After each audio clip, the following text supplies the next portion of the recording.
Hello guys, welcome back to the channel. In today's video, I'm going to show you how you can get the tomato to complete the fishing rod ingredients quest and Fish It game of Roblox new classic event update.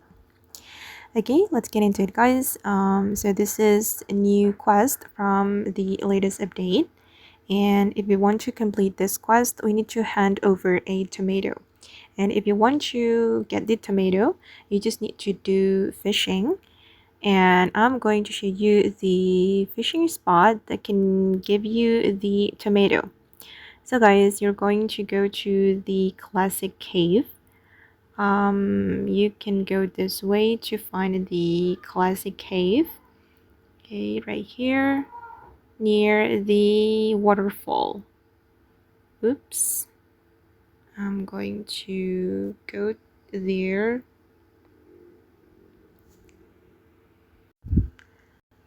Okay, I've already arrived at the entrance, and then you can enter the classic cave entrance.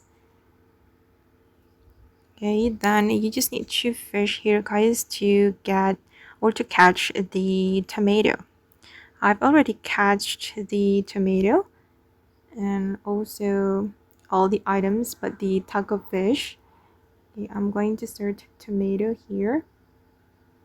Okay, this is the tomato I've catched, and we need to hand over the tomato to the NPC so we can complete the quest. Okay guys, and that's how we can catch tomato to complete the fishing ingredients quest in a Fish It game of Roblox. I hope this video will be useful for you. Thank you so much for watching, and bye.